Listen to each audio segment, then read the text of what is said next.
What do we got? Fire away. Can you build momentum? Do you have to build momentum in spring camp, or do you already have it coming off the 8-4 season last year? You actually got to build momentum every day. So, we're in a society now where what you did yesterday really doesn't matter. So, it's about coming out here consistently on a daily basis, understanding and embracing the process, and really just having a great Thursday. But we don't, this day and age, I don't think you can look. We think like TikTokers, so we got about 10-second brain. We got about a 10-second brain mentality, but we had a really good first day of training on Tuesday.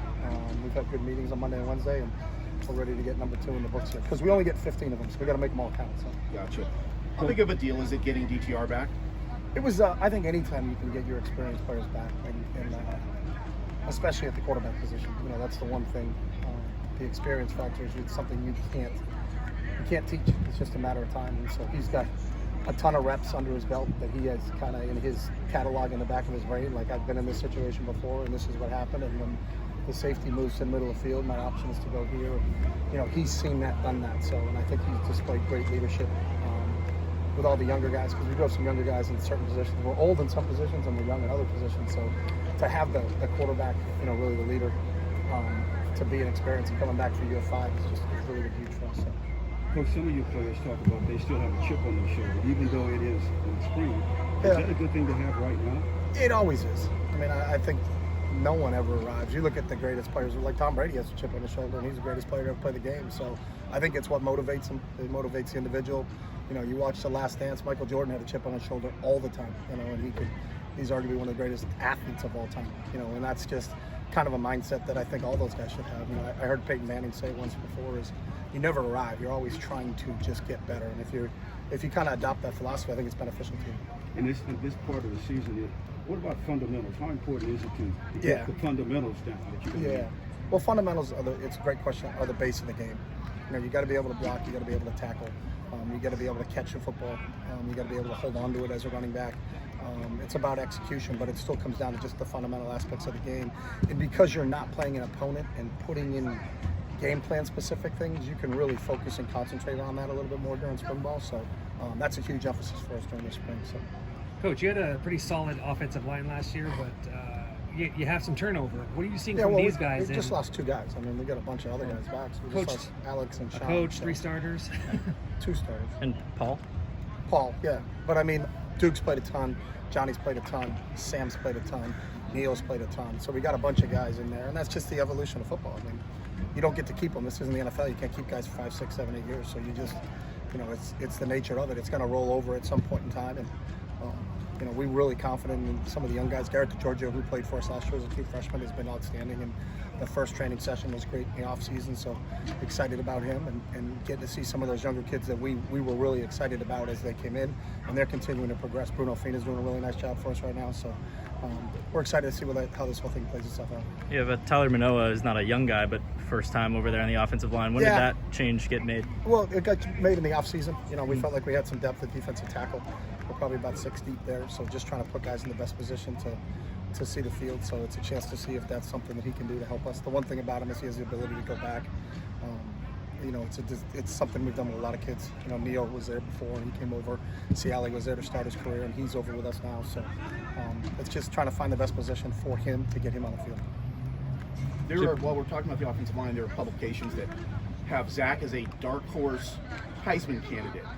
Is that good publicity? Is that good pressure to put on the offensive line, even at this stage? Is that good talk? I mean, it's deserved because Zach's that type of player, and he ran the ball that well last year. But, we try to not be concerned with what outside expectations are. If you ask Zach, his expectations for himself are probably higher than that. So, and that's a good thing. That's the thing that we love about him as a player. So we try not to worry about what other people are saying. We're not governed by the fear of what other people say. We're just out here to work. So if people are going to talk about him, then that means they recognize that, he had a really good season last year, and he did. So that's well deserved. Is that a good expectation for this offensive line as you're trying to replace 2 guys? Yeah, we're not even talking about expectations. We're talking about Thursday. So we're short-term thinkers. We can't. Again, we're in the TikTok world.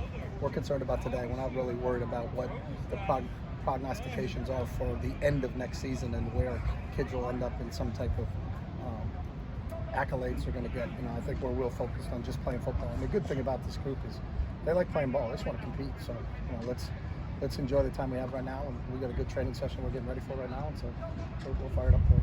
Chip, you got a new contract this offseason. How do you view that as validation of what you've done so far? How do you put that in perspective? Don't view that as I come to work every day, so my day hasn't changed since I've been here. So came here to give every effort I can to be a part of this great school and in this great community, and just excited to be here. So. All the other day we saw with a boot and scooter. Do you have a status update on him? He's unavailable. Have any of the transfers stood out? How is Bobo? Well, we've had one. Jake's been great. He got here in January. Aziz just got here Monday. So, you know, for 3 days, he's been fantastic. As good as 3 days as you could ever have. So, all those kids, you know, I think they're all getting acclimated. A couple came in early. Darius came in early in January. Bobo came in early in January. So they're a little bit ahead of the curve. They had a whole off season with KB and strength and conditioning.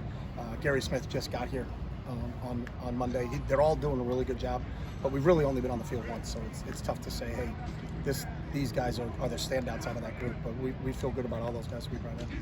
How important is it for the freshmen coming into who enrolled early, especially at quarterback like Justin Martin, to kind of get that head start? I think it helps all of them, you know, because you got to remember when we get to next August and we start preseason camp, that will be when the rest of the freshmen show up, and you'll see what the different strides between a kid like Justin. Now Justin got here in January too, so he had an off-season program for himself. So it's just going to put him that much, you know, really 6 months ahead, you know, in terms of advancement and knowledge and just fitting in and kind of knowing where to go and not worrying about first day of class where the buildings are, any of those things, because they've kind of been there, done that. So it is an advantage, you know, when kids get a chance to come in early. You know, Dorian actually didn't get here until the summer of his freshman year. He got thrown into the mix because he was the number 2 quarterback behind Wilton. And when Wilton got hurt, Dorian had to go in a game. So I think Justin will be a little bit more advanced in that just because of the time he's had. So. And then it's a few weeks out, but the spring showcase isn't at the end of spring practice, and there's no official game versus is that a decision made by you, by administration, Pac-12 Network? It was made by me, and the Pac-12 Network told us what day they wanted us on, so okay. We could have the spring showcase today. So it's just they coming down to watch you practice and see what you're going to do. So it's just scheduling. Everything and all we do is done by these guys. It's all about TV. Whatever they want, right, Jim? You guys tell us what to do. So it's whenever they want to do us. They said they want us on the 23rd. That's great. That fell. We have 3 more practice opportunities after that because you get 15. So we did it during practice number 12. So it doesn't have to be a culmination of anything. It's just a chance to showcase our guys. So. What changes do you expect Bill McGovern to bring to the defense? I think all of those guys. So I think with Bill and Ken Norton Jr., you know, some of the things that they bring for them, you know, with their vast experience in the National Football League, and some of the new kind of things that are going on in that league that are trickling down to college football. I think they'll be implementing a little bit. Some of the things that Kaika had when he was at Washington, he was co-defensive coordinator up there. So, and then blending it in with what we do. So we're not throwing the baby out with the bathwater. You know, I think trying to keep terminology as close as we can. You know, if there's something new going in, how does it fit into our system from a wording standpoint? But we also have some veteran kids like Blaylock and Caleb and some of those guys older that have been around for a long time, so they can adjust to some things. So it's really a collaboration effort through all those guys on the defensive side of the ball. Dorian said that you encouraged him to turn pro and go to the draft. What was that process like, and what do you think made him come back? Well, he was very deliberate in his process of what he was looking for. And, you know, some of the advice we had is it's not a great quarterback draft. You know, so, you know, what you're not only evaluating this, what you're evaluating is, can I get somewhere or am I going to make it? You know, so there's a good opportunity if you're a quarterback in this draft, if he came out this year, because there aren't many quarterbacks in this draft. So one thing we do with all of our players is we try to educate them on the information that we have.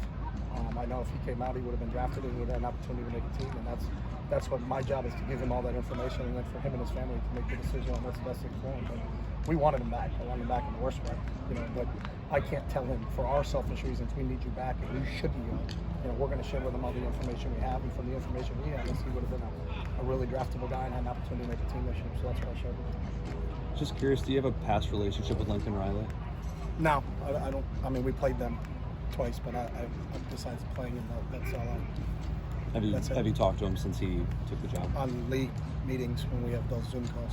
That's it. It's interesting how he's used the portal. I mean, I know everybody's using it, but definitely kind of a next level situation there. I don't know what you mean by next level. I mean, we just take kids. We've taken portal kids ever since we've been here, and whether it's Zach, or Obi Ibu, or Cam Johnson, or the guys that we've had. I think everybody. There's not a team in college football that doesn't use the portal. So I think it's the level that everybody's using right now. So How do you feel about the portal overall? I like it. Kids should have a choice. Be where you want to be. So now some kids don't ever know where they want to be, so they're moving around, and you got kids that go to twice, 3 times, 4 times, and I hope kids find one and end up where they really truly want to be, and it works out for them. So it's a positive thing. Coaches are allowed to move on, players should be allowed to move on. So I don't have any issues with the portal. I think if a kid's here for 1 day or if a kid's here for 4 years, your job is to help them. And if they come to you and say, I think I want to go in the portal, all right, then where would you like me to call to try to help you and see if we can get you somewhere else?